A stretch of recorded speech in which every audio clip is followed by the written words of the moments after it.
are so thrilled to provide Congressional District 7 this intimate and vital opportunity to envision our cultural future with the Honorable Representative Pramila Jayapal. Inspire Washington, Inspire Washington acknowledges that we and our partners statewide are on the homelands of Native peoples who have lived in this region from time immemorial. We pay respect to their elders past and present. We also acknowledge the traditional custodians of the lands where all of our cultural partners live and work. Currently, there are 42 tribes, 29 of which are federally recognized, that share traditional homelands and waterways in what is now Washington State. Some of these are nations and confederacies that represent multiple tribes and bands. Inspire Washington expresses its deepest respect for and gratitude towards these original and current culture bearers and caretakers of the region. As a cultural sector, we acknowledge our responsibility to establish and maintain relationships with these tribes and Native peoples in support of tribal sovereignty and the inclusion of their voices in teaching art, heritage, natural science, and providing cultural programming. We pledge that our relationships will consist of mutual trust, respect, and reciprocity. Seattle Art Museum is on the beautiful land of the Duwamish, within the interconnected lands of the coastal Salish people. Inspire Washington is your cultural advocacy organization. We exist to serve every state community, from Spokane to Kennewick and Kitsap, from Wenatchee to Whatcom, and right here on the shores of the Salish Sea, Seattle. We lift up communities by supporting all of you, our cultural partners. You are the ones that inspire Washington, and we are honored to play a paramount role in your work. Your authentic cheerleader and advocate within the public realm. Together, we are mighty. Inspire Washington's coalition combines and focuses the energy of thousands of people and organizations and businesses that provide science, heritage, and arts activities and experiences to every one of Washington's cities and towns. Our mission focuses our work within 4 distinct areas: coalition building, advocacy, resource development, and education. Tonight's event weaves all of those objectives together. To say the last few years have been challenging would be a major understatement. Our sector is still serving community today because every one of you, your passion, your grit, your determination, your resiliency, and most of all, the love and service you have for your community. We are also here because of the incredible support we have received from local, state, and federal government. The pandemic has a long tail, and the need for support and new resources is critical for your survival. And there is urgency. We know that. We have been listening and we hear you. Many of you feel that your programs and businesses are approaching a cliff. How do we sustain our work? What's the path forward? That's what we plan to discuss and explore today. But first, let's take a deep breath. Let's recognize the community we are building within the sector, and let's celebrate and honor creativity, human expression, and accomplishments of our fellow cultural partners. I have to tell you, our first performance here, our only performance tonight, is a real treat to me. I'm always really excited when I see them on stage, and every time I have an opportunity to support their work by being on a funding paddle, I'm an enthusiastic yes. Bailadores de Bronce is a Mexican folkloric dance troupe, and 2022 marked their 50th anniversary. So we are all part of celebrating their next 50 years. Join me in welcoming them to the stage.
please, let's give it up one more time to the Bible.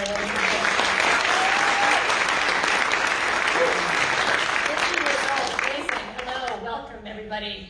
My name is Amada Cruz. I'm Sam's Ilse-Baldwin Director and CEO. We are thrilled to be hosting all of you here to Washington, to Inspire Washington's Town Hall. Thank you, Manny, for bringing us all together. Tonight, we will hear from Congresswoman Jayapal, along with a distinguished and, let me say, beloved group of colleagues, of cultural colleagues and leaders.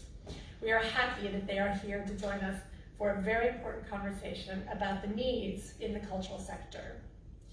I have the great pleasure of welcoming and introducing our guest of honor, Congresswoman Pramila Jayapal. I first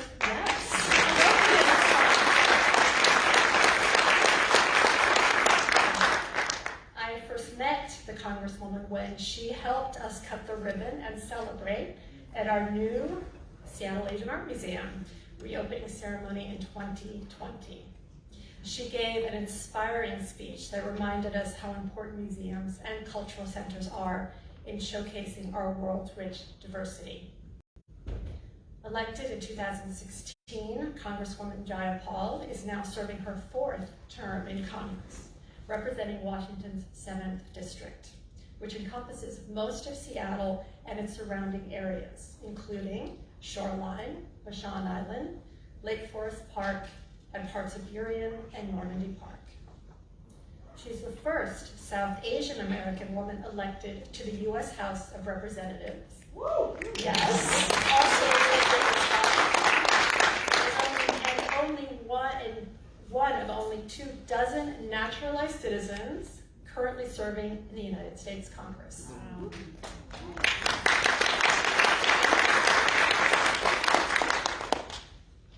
Congresswoman Jayapal is a member of the House Judiciary Committee, where she serves as ranking member of the Subcommittee on Immigration, Integrity, Security, and Enforcement.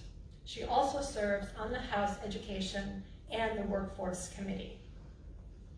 She is the chair of the Congressional Progressive Caucus, which represents nearly 50% of the entire Democratic caucus. The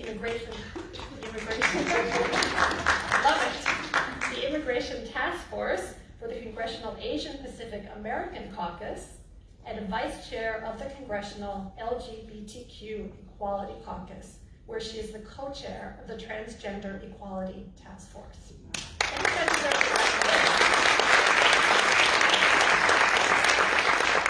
We are so grateful to have a proud advocate for our sector representing us in Washington. Please join me in welcoming Congresswoman Jayapal.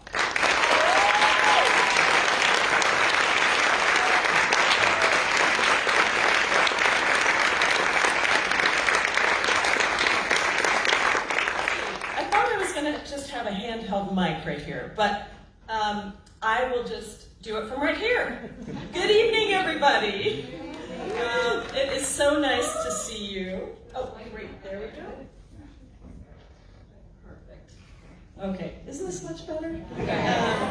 It's so wonderful to see you all. Amada, thank you so much for that generous introduction. I remember that day very well. We are so happy to have you here at SAM, and that was just a beautiful opening of the Asian Art Museum. Thank you for including me. Also, Manny, Inspire Washington team, thank you for doing this tonight.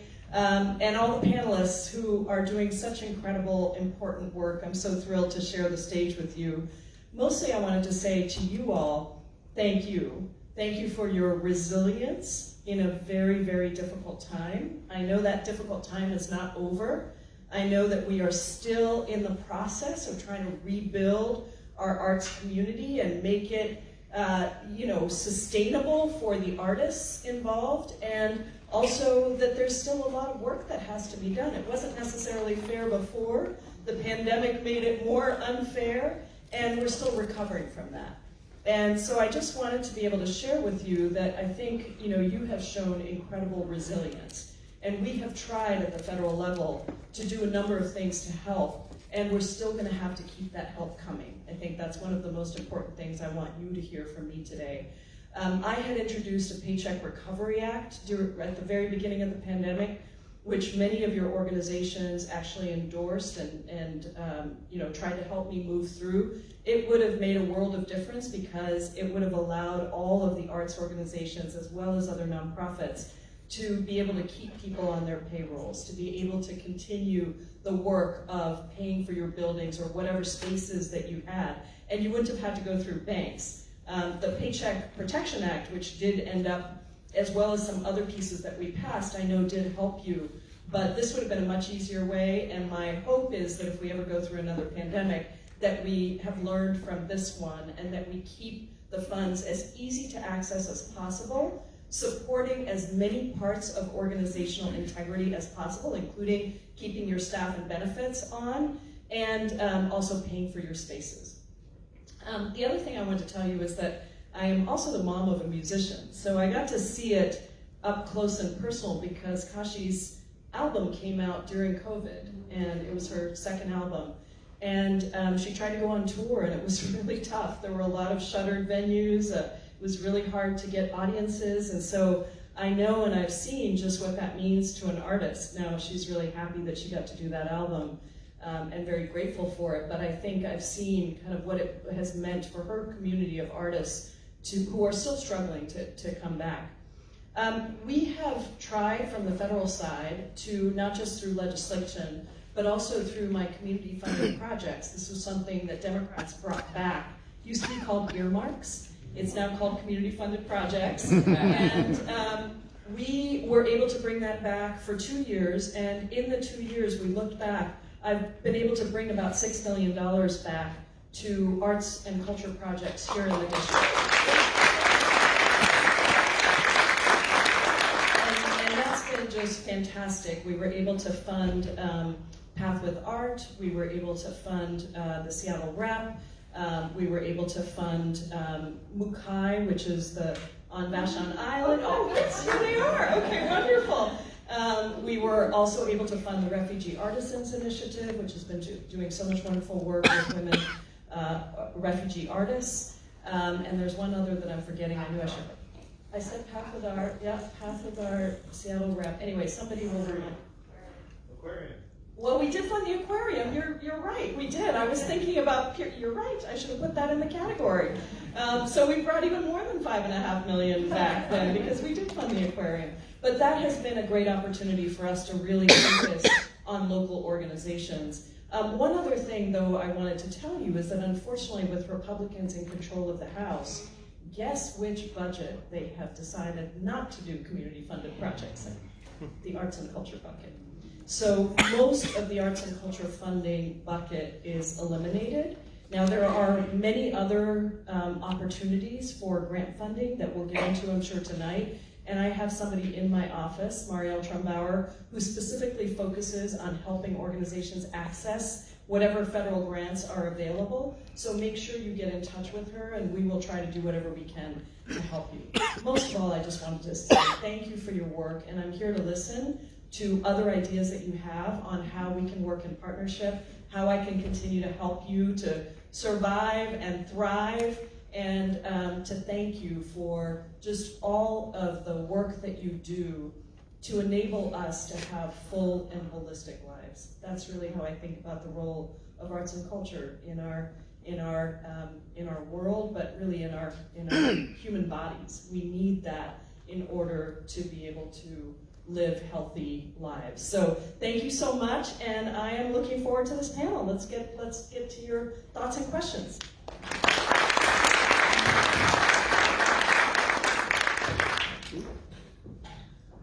Tonight we are honored to have three of the most inspiring cultural leaders on our panel to start this conversation. Please welcome to the stage Lanisha Debar-Leben, President and CEO of the Northwest African American Museum, Hallison Halstead-Reed, Executive Director for Vashon Center for the Arts, and Ellen Walker, Executive Director for the Pacific Northwest Ballet. Let's go on the stage.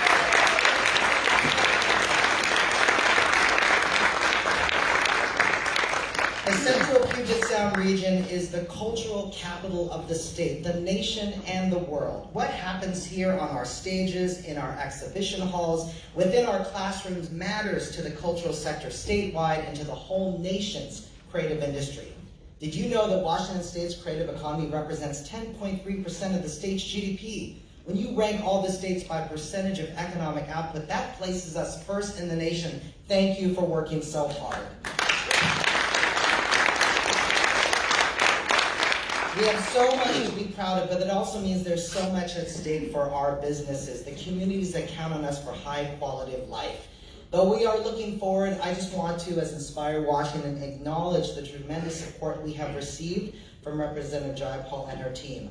In the early days of the pandemic, when I used to call Inspire Washington the help desk for all the impossible problems, I have to tell you, this was an office that took every call on every Zoom, from employment insurance to PPP. Every question that I had about anything that was confusing or an area to champion support, we always received a call back in time. We're also really grateful that Representative Jayapal quickly joined the Congressional Arts Caucus, and also this fierce champion of equity signed on as a co-sponsor of Representative Lee's Advancing Equity Through Arts and Humanities Act. So we want to thank you for all of that.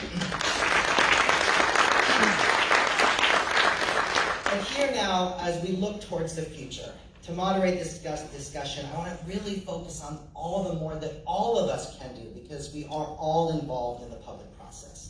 This is a time for imagination. This is our time for hope. We are excited to champion your visions for a more cultural Washington and further sector resiliency, and we will all work together to transform these ideas in reality. So we just encourage you to share. We also encourage you all to join us as we all work together to support the Congresswoman and to support each other to secure the resources we need.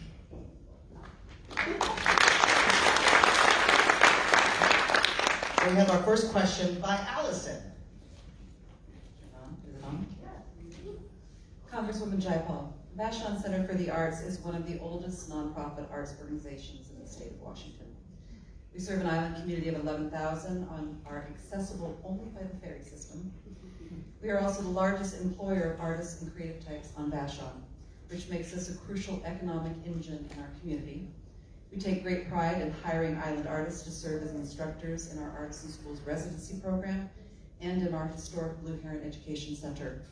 But now, like many communities, artists are being priced out of the housing market. Arts organizations like us, still reeling from the after effects of this not quite over pandemic, have had to drastically cut our budgets, reduce core staff, and are simply not in a position to increase wages and salaries. If artists can't afford to live in our community and we can't afford to pay them a living wage, we will lose them. How can you and other elected officials help artists and creative workers to stay in our community and help us to ensure that we can continue to serve the children and adults that depend on us for high-quality dance, music, drama, and visual arts education all year long? Wonderful question. Thank you so much, and thank you for all of your work and leadership. Look, I think that we have a country where it has become very difficult to have a life that you can thrive in. And for artists in particular, it's extremely difficult because you're not always on a salaried job. You're dealing with a lot of other issues in terms of high price of housing, where you need to live to be able to work.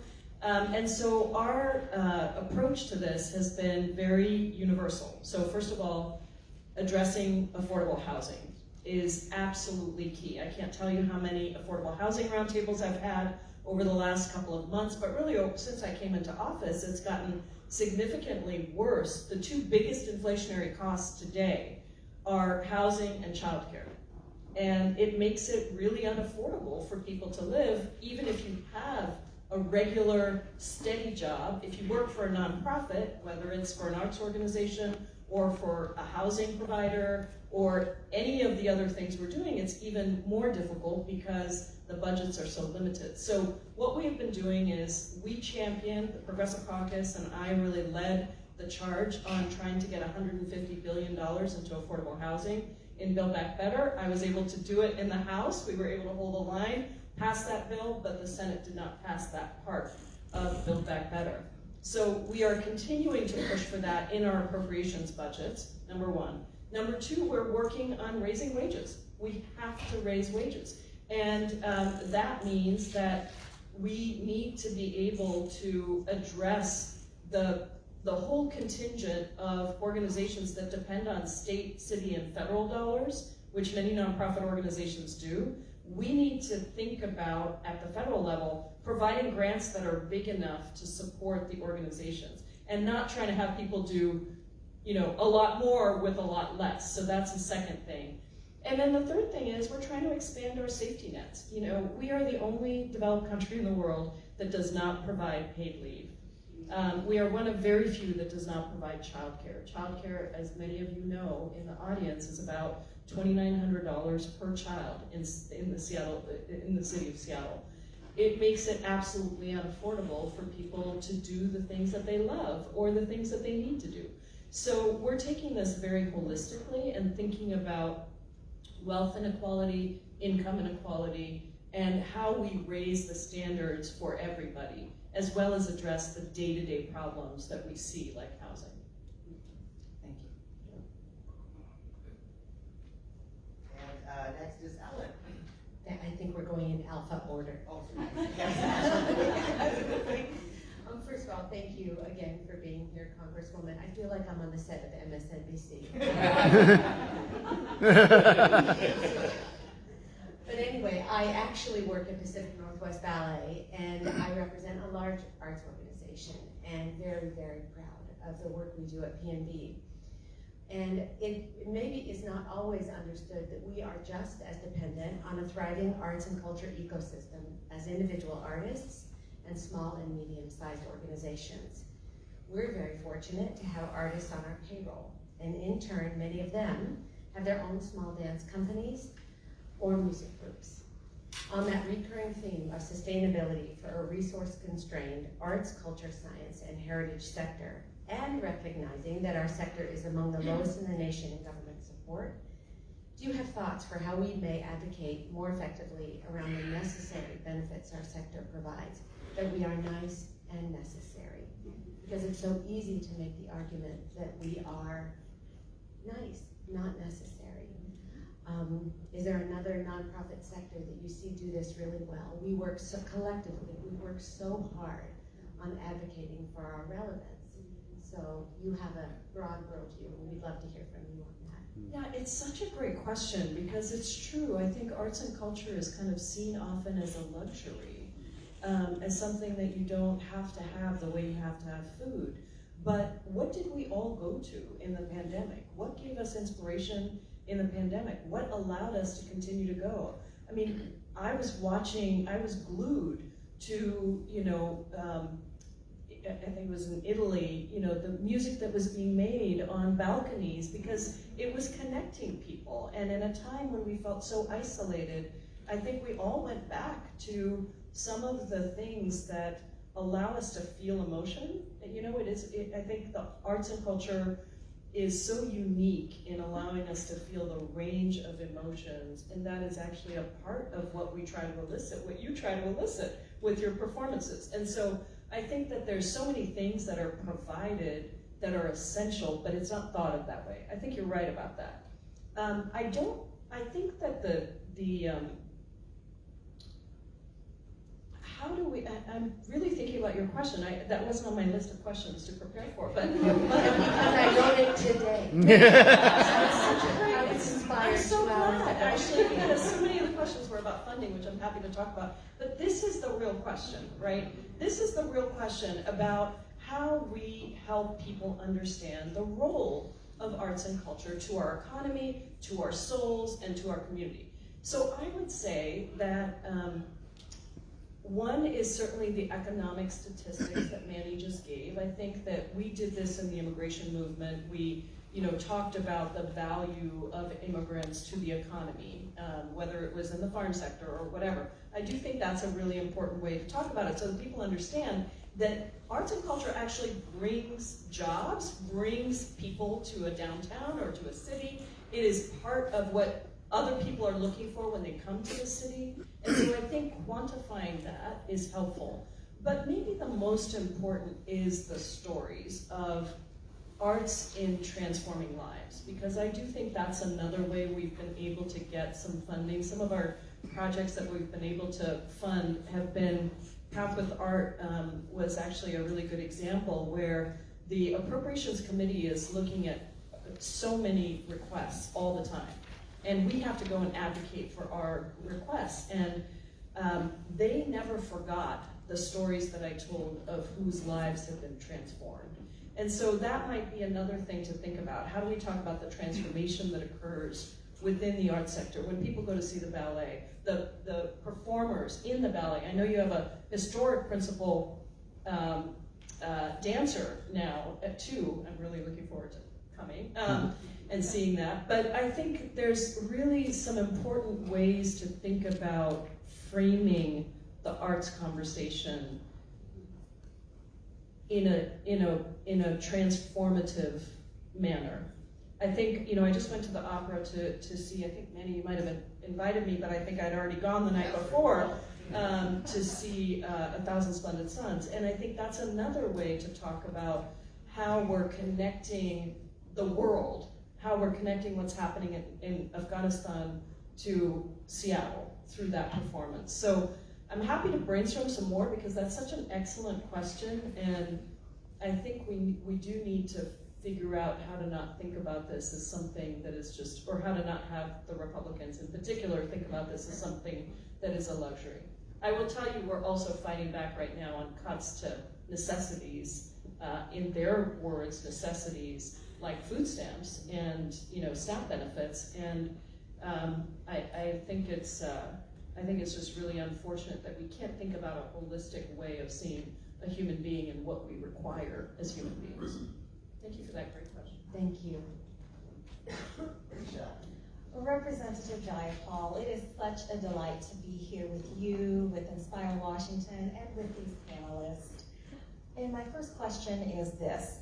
The Northwest African American Museum is truly a renowned cultural museum in our entire Northwest region. And it's a definite go-to gathering place for community, which you experienced during your visit last month. We were so delighted to have you visit the museum last month. NAMM provides a safe space for all of us to gather, to discover, to celebrate, and to contemplate. And we recently completed some renovations to our building for our grand reopening on Martin Luther King Day. But the work of beautifying, fully renovating, and modernizing a cultural gem like NAMM is a work for the entire village. It takes all of us, because we all benefit from the artistic, cultural, and educational work of a museum like NAMM. And so, in what ways can you help NAMM's work of modernizing it to reflect the highest quality museum for the greatest impact?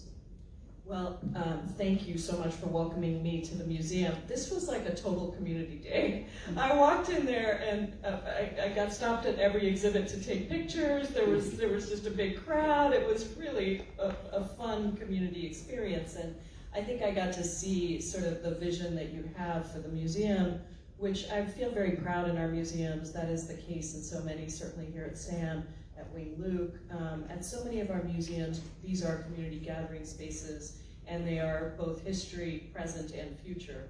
And we definitely saw that, so thank you for that leadership.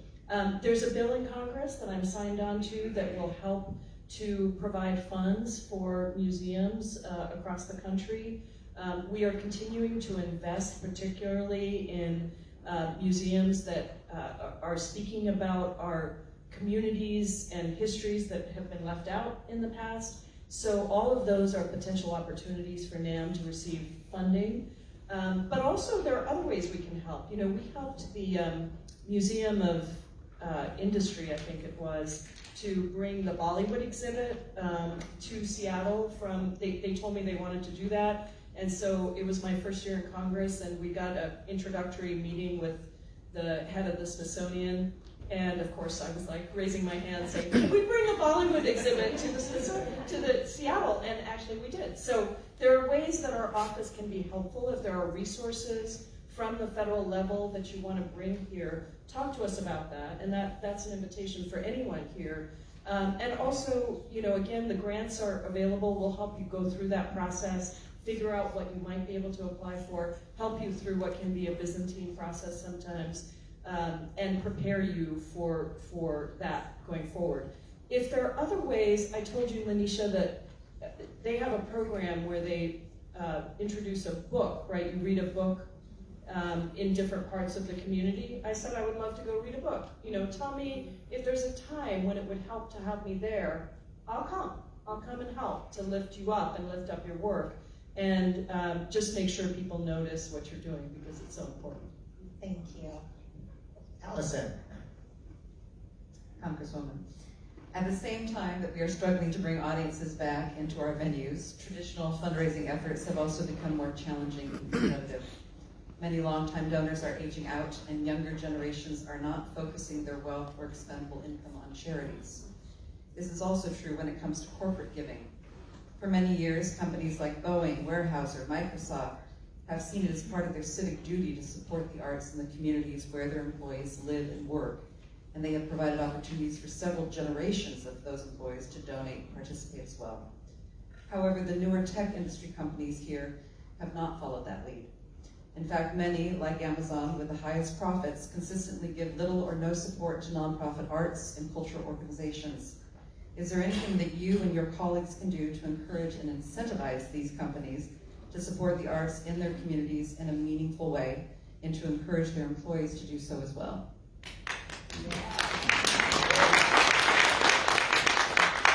Well, you know, a lot of the people who work at these big tech companies just need to be brought into a culture if they're not already there. And I think that we need to try and find ways to make sure people understand that that's a responsibility of people when you have money to share some of it with the arts community. I think that, you know, I'm not always the favorite of some of those large corporations. I have a bill to break up big tech on the antitrust subcommittee. I really believe, and it's nothing personal against the companies, but I believe that market concentration is not good for our economy. It's not good for our small businesses. It's also not good for a sense of responsibility. And I think we can think about Seattle as a Boeing town. A lot of the jobs here were created by a very conscious Boeing that cared about the community and that invested in good jobs and good benefits and a culture of caring about community. It's not that all corporations can't do this. They can. But there is a culture here of incredible profit and incredible inequality. And it hurts me because I don't think that we as a country suffer from scarcity. We don't suffer from scarcity. We suffer from greed. And part of that is the fact that we've got these incredible disparities. So there are many bills in Congress that I have that would help this situation. And instead of being dependent on the generosity of corporations, why can't we fund this through the federal government? Why can't we have more money at the federal government that allows people to live good lives and allows for this all to thrive? So I've got a couple of bills. I've got a bill with Elizabeth Warren called the Ultra Millionaires Tax, which says we're going to tax wealth, not just income, which we do, by the way, on your house. That's wealth, and we tax it. So anyone who says we're not doing that already, but we tax it very heavily, disproportionately. Because if your biggest asset is your house, because you're not particularly, you're fine, you have a house, you're lucky, but that's your biggest asset, and you're paying taxes on that, but people who are earning hundreds of millions of dollars in gathering that wealth are not paying any tax on their wealth, that's a problem. So my wealth tax bill says your first 50 million is free and clear. But so if anyone's got 50 million, you're okay. You're totally fine. You can keep your first 50 million of wealth free and clear, yes? Phew, I know you were very worried about that. But the first dollar after that, you pay 2 cents. 2 cents.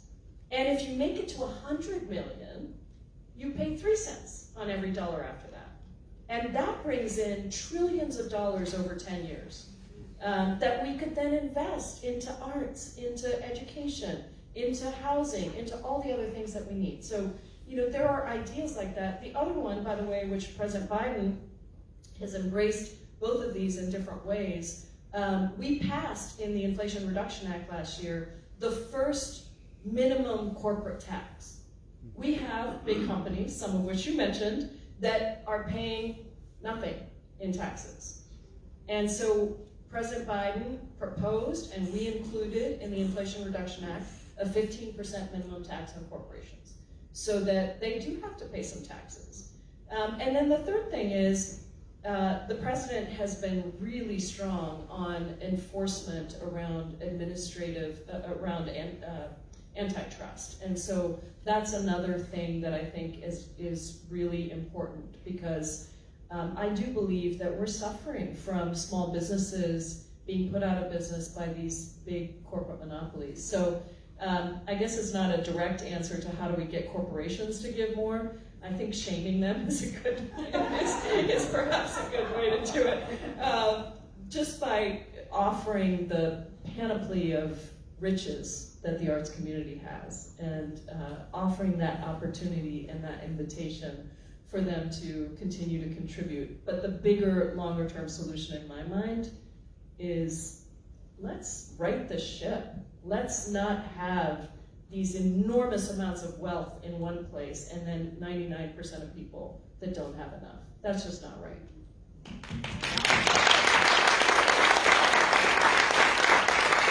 Oh my gosh, such a good conversation. At this time, I know that we had lots of questions, but I know these conversations will continue with all of you. And we really want to turn out into the audience. It was our goal to have questions up here that could really also reflect most of your work as well. But this is your opportunity as our audience to ask questions. And also in support of our big coalition. I know that we only had limited panelist spots here, but I really want to make sure that we include questions from our science sector. So I'm going to look out in the audience. If there's a question from anyone that works for a science organization, we're going to start with that one right first. Is there anyone? Yes, right over there. Congresswoman Spurgeon from Woodland Park Zoo. It's so good to see you. Thank you so much for being here. Oh, thank you. I just want to say, yes, science is obviously part of the cultural sector, and your support over the years has been amazing. One of my career highlights, you may remember, is when you came out to the zoo and we did a Save the Endangered Species Act. It was so awesome, and we did. We eventually did. And then I just want to also say thank you so much for caring about the little tiny things. So you may know that recently we've been working with your staff person, Felicia, on a U.S. Fish and Wildlife permit to transfer 3 bats. And your team just stepped up, and I felt kind of funny asking for it, but and that's a reflection on you. So thank you so much from the science sector, from the arts and culture sector, and I'm just so pleased that you're with us on this. Thank you. That is so fabulous. I loved that press conference on saving our endangered species. It was right in my activist lane, and you all were terrific. And you know, I'm so happy. I have an amazing team. Some of them are here tonight. Marielle is here, who is our grants manager, and I think we've got a few others. My deputy chief of staff and district director, Sol Abdirahman, is here as well, who does our constituent outreach, outreach to our communities, and all of them are phenomenal. And so you can call, whether it's about 3 bats or whether it's about getting an artist into the country. You know, we've had a lot of calls on artists getting into the country, visas. In fact, I'm working on a case right now because I'm ranking member of the immigration subcommittee. Palmira Figueroa is right in front of me. Also, my deputy district director, who works on the arts and culture sector as well, who's been so phenomenal.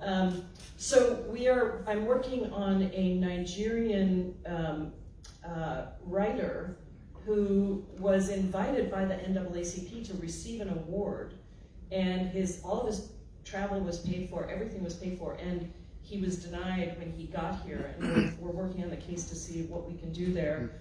He's actually represented by an immigration attorney that's here in the region that I'm friends with. So whatever it is, call us. We will tell you the truth. We won't tell you that we can always help you, but I do think our staff is dogged. They're really determined. They are not going to let something sit if they think we can help, and they will navigate the pathways to see what we can do. So I was just today at the UW because we got them some money, talking about science, we got them some money for ocean monitoring.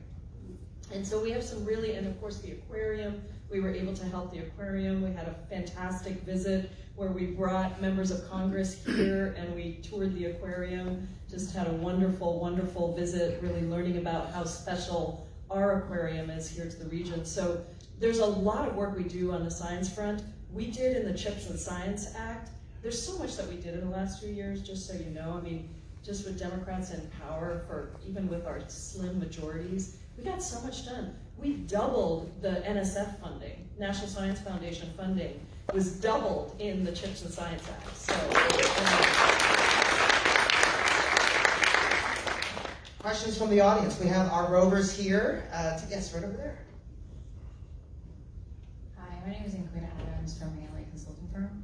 I don't have a question, but I want to answer the question that you asked earlier about how can we tie together the arts and also like the arts and having people to see it. One thing that I'm working on right now is a disabilities initiative for inclusivity. But if you think about it, not just disability and education, two ways that we can actually talk about this. One way is education. If I don't know if everyone heard of 8 modalities of intelligence. So kinesiology is a part of the 8 modalities of intelligence. So that is a way that we can bring it up into Congress and say, hey, the actual art space is a part of education. And that we've only taught 2 of the modalities, and that's the modality of logic, and that's like mathematics, and then also linguistics, and that's language and all that stuff. So like that is a way that we can actually bring it into it. That's why I'm actually talking about disability and inclusion, but in a way that letting people understand that there are different spaces in disabilities, but we don't have to talk about disability part, but that's the part I'm leaning into when it comes to like the art. So when you talk about like different types of disciplines, as you know, what we do is work. The second thing is creating a space around like understanding, yes, there's a big gap when it comes to like the arts and how we present ourselves in the world. It's a lot of things that's coming to my head, but there's a lot of things that we don't think about when it comes to when the young lady spoke about like how do we get billionaires to actually invest in these spaces. We're not very inclusive when it comes to how we're actually asking people to come. So in a way of thinking about ERGs, you can actually connect with them and say, hey, we have some things that we're actually connecting with you about in the arts. Like there's different ways that we can kind of do this. So I think that I guess what I'm trying to say is we have to dig a little deeper and then actually have a different type of inclusivity, because if you look around the room right now, we can see the same people. So we have to actually let more people in the room to actually have diversity of thought, diversity of culture, not just the actual talent, but actually letting people in the room so they can actually let those ideas come into play so we can actually work together in a place of like making sure the arts are being shown. Yeah.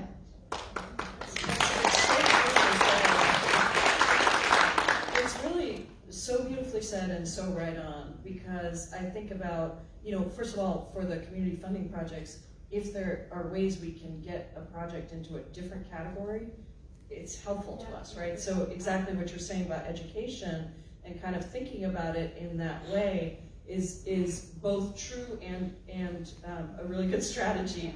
And then on the equity part, I will say that the projects that we decided to prioritize, and it's always so difficult, so if anyone's applied and hasn't been prioritized, my apologies, we have to pick, and it's just hard, and we try to get a real diversity of projects. But I do try to look at places that are trying to make sure that they're as inclusive as possible. And so with the Seattle Rep, for example, it was around funding to make it accessible to folks with disabilities. And with, I kind of try to think with Mukai, it was the Japanese American community. With Path with Art, it was folks who are houseless. And so really trying to think about how do we tackle a few different things at the same time is helpful. So if you're thinking about projects that are going to be really interesting to us, think about it in that way. And because I do think, we just have to make sure we've got equity wrapped into all of this. Question? this one in the, how about this one in the back over there?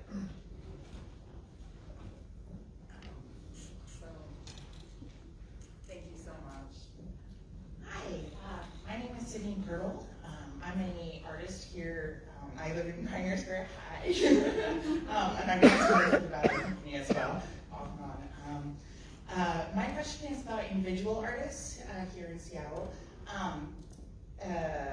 I am very lucky to be able to live in the city because I live in a income restricted artist loft, and there's 4 of them around, but there are only 4.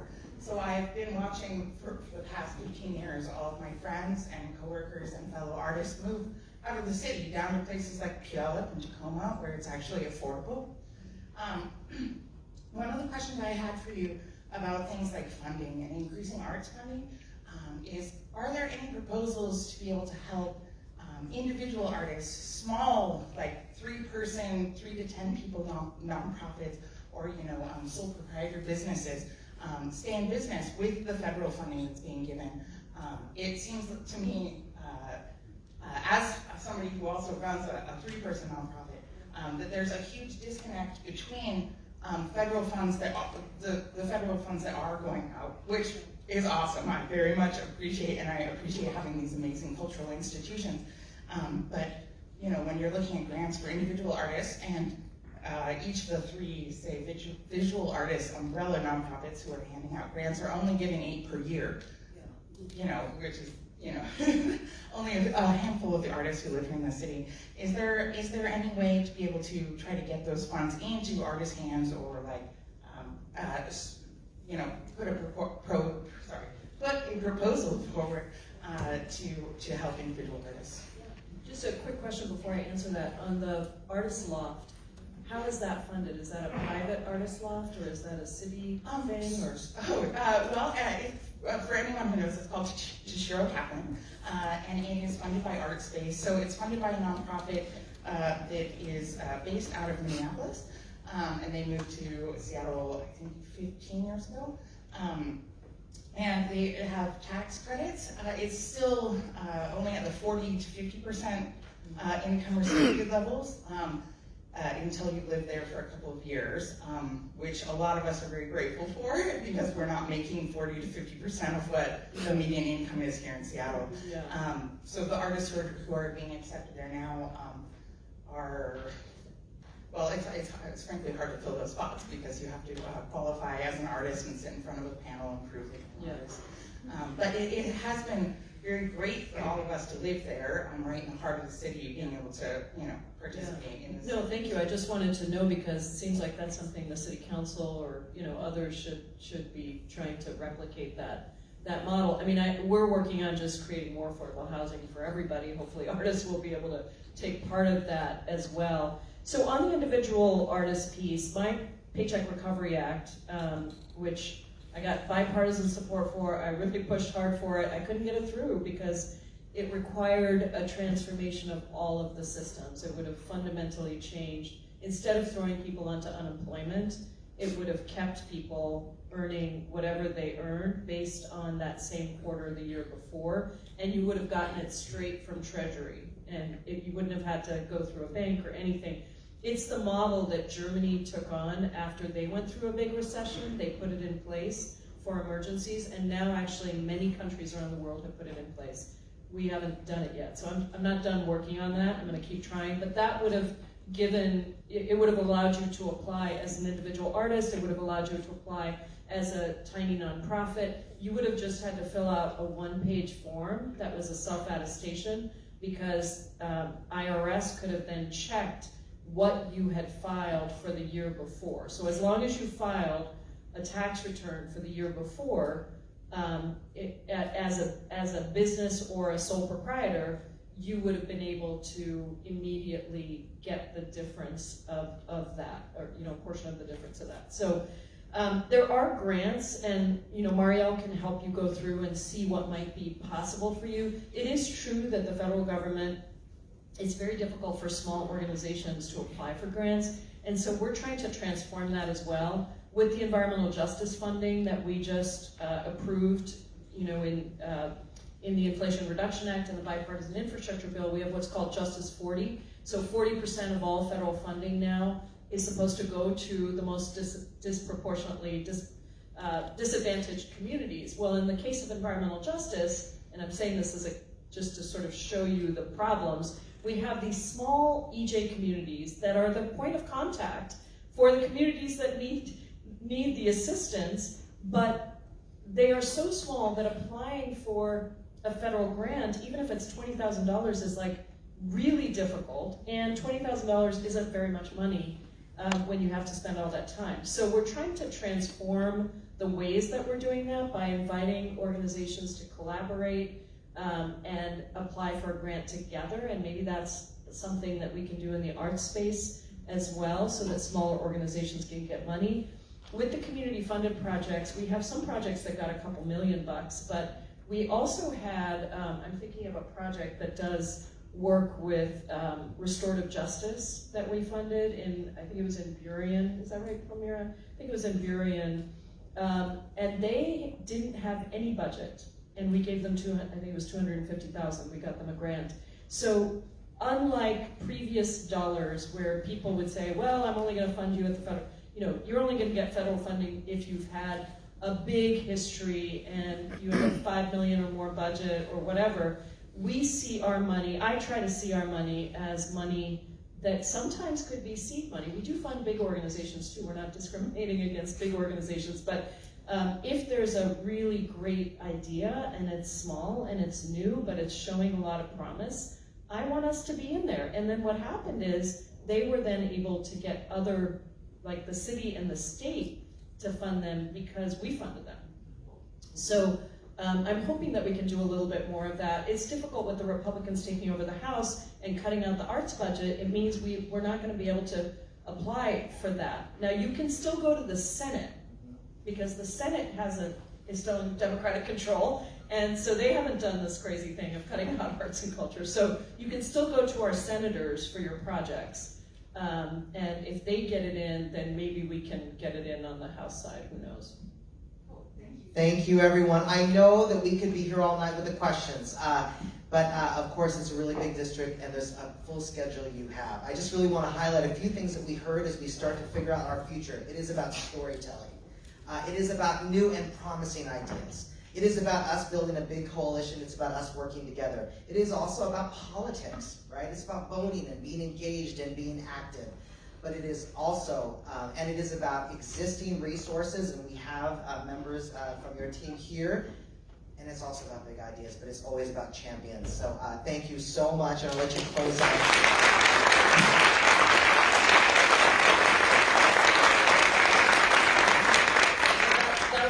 Great close. All I want to do is say thank you. Thank you to my amazing panelists here who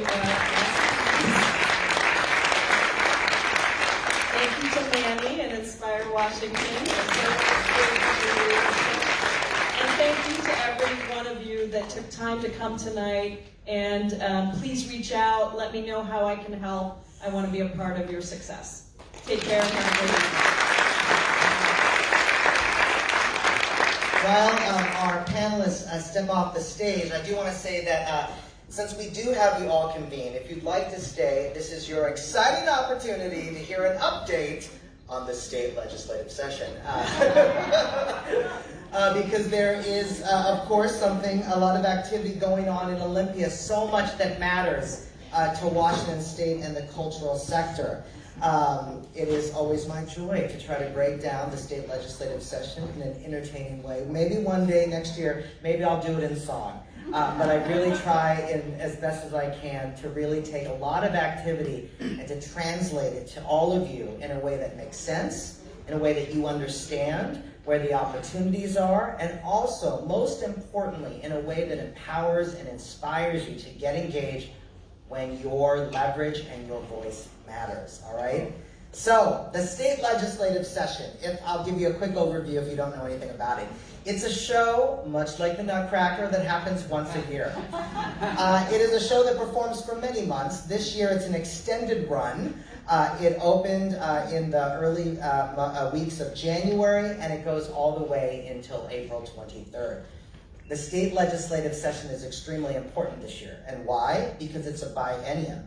During the biennium year, every other year, the state legislature, who is made up of the people that you elect, the state legislature crafts their biannual 2-year budget. It's a time when state money is dedicated to certain opportunities and to pay certain things.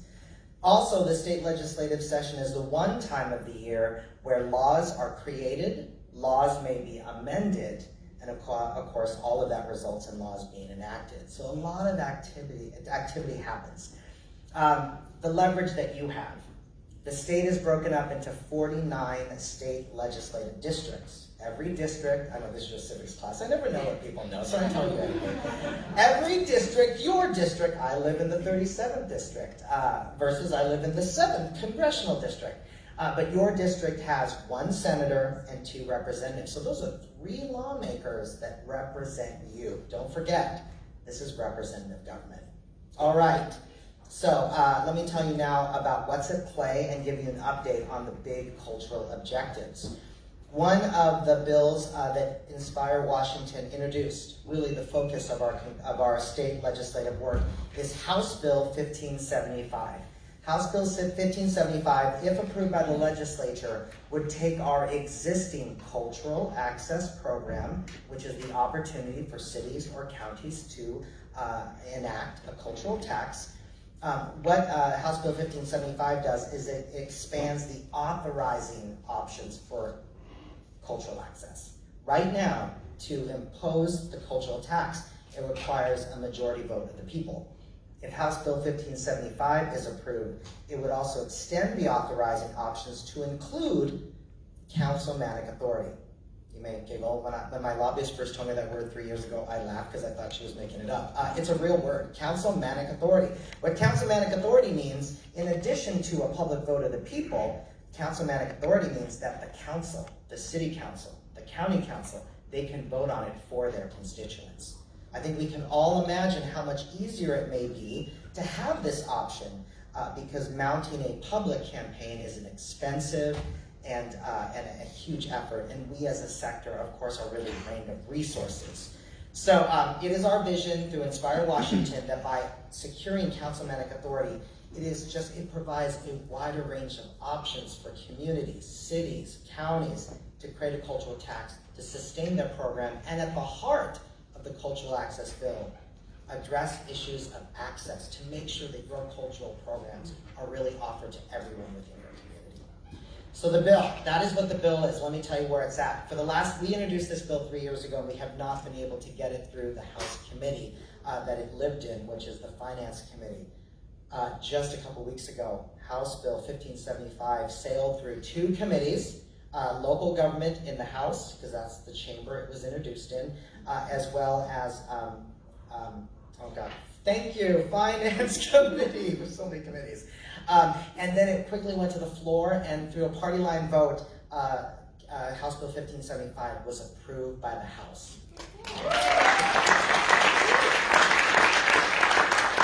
Some of my friends were like, oh my God, you're done with the session. No, we do this again in the other chamber. So, no, it's a big deal though. That's halfway there. So then House Bill 1575 was introduced in the Senate, and it was referred to the Local Government Land Use and Tribal Affairs Committee.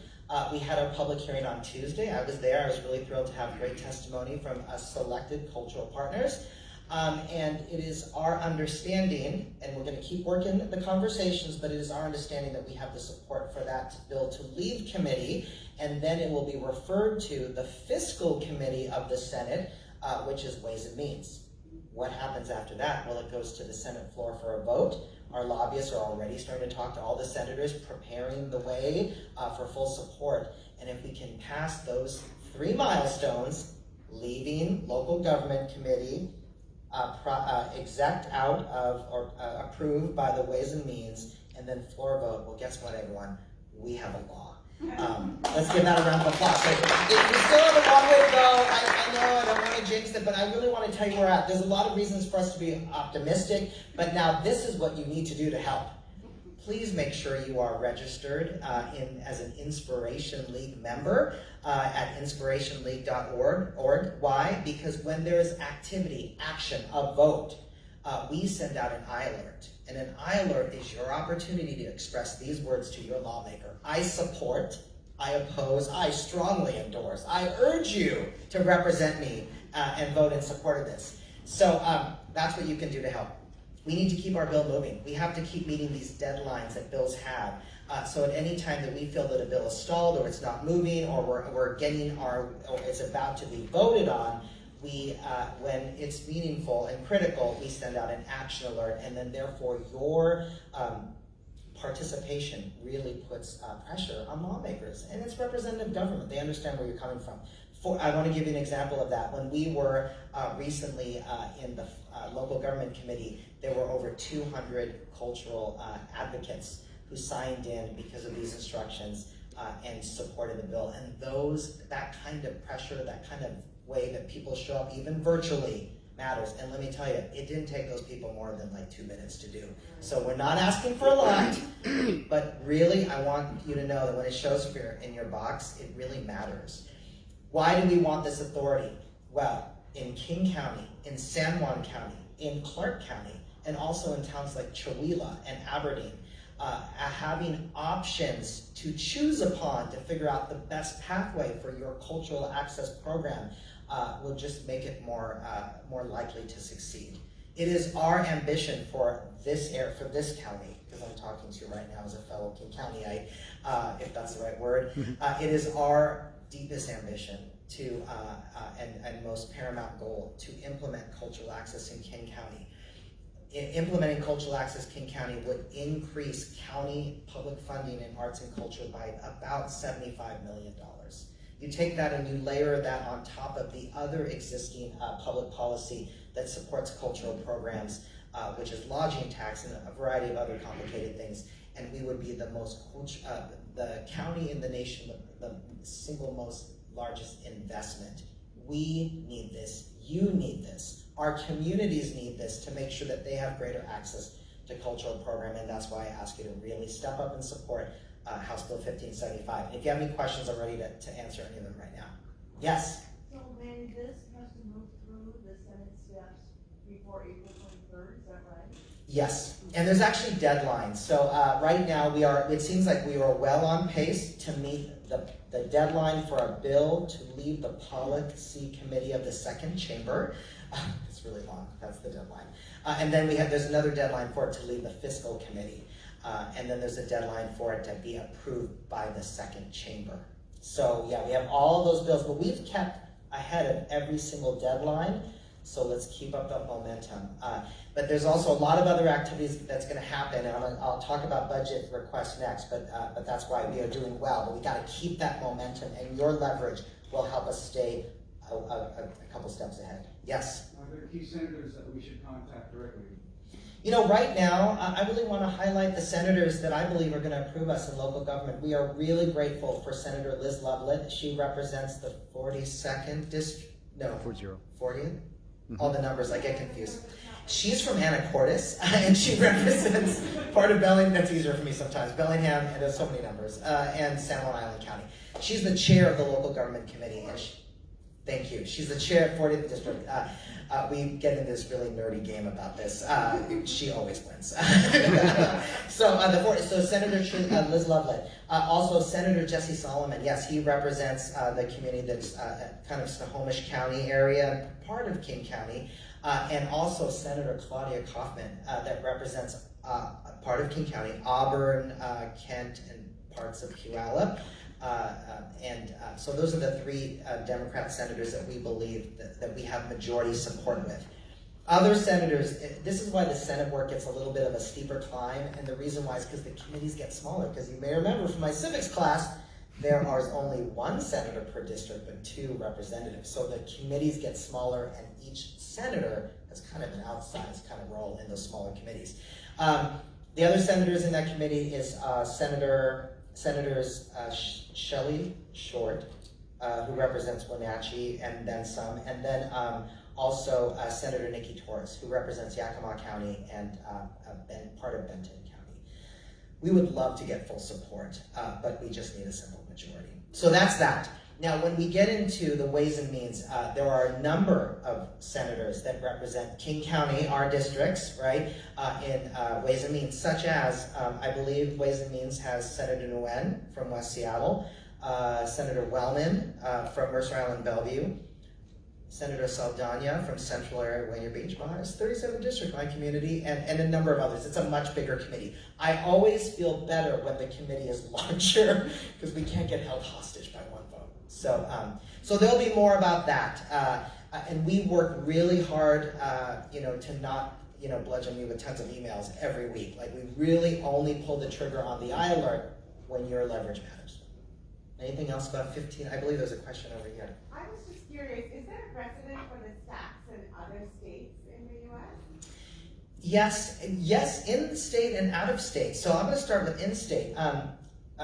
When this bill was created, it had the broad legislation had two pieces: 1/10 of 1% for culture, 1/10 of 1% for housing. Those were both approved. Both required a public vote. So I'm just kind of talking about what's fair. A couple years ago, the housing piece of the legislation received the councilmanic authority by the legislature. So in all fairness, we're all part of the same idea: quality of life, all those things. We'd like to see that our cultural side of the bill receives that same thing. As far as cultural tax, public policy around cultural programs, you can find it in very different forms all across the United States. There is the historic land, I always get the name wrong, Clean Water Land and Cultural Legacy Amendment in Minnesota, which did leverage increased sales tax for broad statewide funding, right? But of course, what really inspired the cultural access program of Washington State is the Scientific and Arts Cultural District of Denver, Colorado. So that's a really good example. The bottom line is and also this side also answer your question, there are plenty of examples of taxes that support quality of life, right? So let's get out of just arts and culture, let's get back to the necessary. There's lots of examples of things that drive education, taxes that drive housing, and all the other aspects that drive important quality of life. Libraries. So yes, cultural programs, there's a lot of good examples for that. Any other questions about House Bill 1575? Manny, can you just let people know how to get these out of emails, because they really be working it very quick. Thank you. Okay, so if you don't know, you can grab your phone right now, inspirationleague.org. You too can be a champion for local arts and culture in your community. So just click on the join button. It will only take you a few seconds to register. What we do is we capture your address. You do not have to create a password. You do not need a login. That just drives me nuts. I have so many of those. All you do is you just enter your basic information. And we will issue an iAlert. And every time you respond to the iAlert, we will update your information. So that makes it super easy on your side. It's easy, secure, and reliable. What can you expect? Well, you're going to get an iAlert quicker than the bat signal, we like to say. You're going to get an iAlert, and it's quicker because it's coming to your phone. You will get an iAlert, and within 2 clicks, one click directs you to our website. This is democracy, right? We don't assume that you agree with everything that we believe. We have a whole summary page that we really just provide the brass tacks. What is it? What's at stake? And if you believe that you support it, we have a pre-written letter on the right side. Of course, if you want to delete everything that we wrote and write your own unique letter, you can do that. If you want to just add a unique paragraph and tell your cultural story, your job, what you do, you can do that as well. We provide lots of options, but the bottom line is we have created an easy conduit where you click the bottom, the button at the bottom, and your email goes right to your lawmaker. So you can spend as much time as you want or as little. We make it super easy just for you to become an advocate. All right, so there's 1575, another cultural bill that I'm really thrilled because I know this really matters to our historical museums and societies. As if you didn't know, if your grandfather or a member of your family had a historic firearm and you wanted to donate it to a museum because you felt that was the right thing to do, you couldn't do that because of background rules. Well, we're really thrilled that bill looks like it's going to pass, and that will really take care of our museums, especially our rural museums. Let me go right to appropriations. We know that what organizations need right now is direct cash support. We were really thrilled that last year we got $15 million working with our partners statewide and all of our advocates to really to secure that from the state as further investment in your work. This legislative session, we are championing with our partners. We did try to start the conversation with another $50 million. But the state, at the time of the crafting of the first draft of the budget that came from the governor, there was a lot of concern about state revenue, so they weren't ready to make that commitment. So we were not included in the governor's budget. Where we did find conversation with our legislative champions this year was around a $25 million fund for fiscal year 23, so from July 1st of this year into June of next year, for a one-year program. For cultural sector work, science, heritage, and the arts, just like Working Washington 5 was, with no restrictions on size of budget. This would be for our whole sector, the big tent. And what we were encouraged to do is, it would be best for you to put in that request and come back next year, because we do this show like the Nutcracker every year, and to come back for next year. Just let's get a sense of where the state what the state has capacity for. So we have that request in. There's also a myriad of requests, and literally we would be here all night if I talked to you about all the requests. You can go to inspiration.org and click on the legislative resource advocacy resources buttons to see all of the cultural requests. But there is money there for a number of funds that we care about. Funds to create a new program called the Tribal Cultural Affairs Program, an opportunity for our state arts agency to work more closely with tribes to support them as our state's original culture bearers.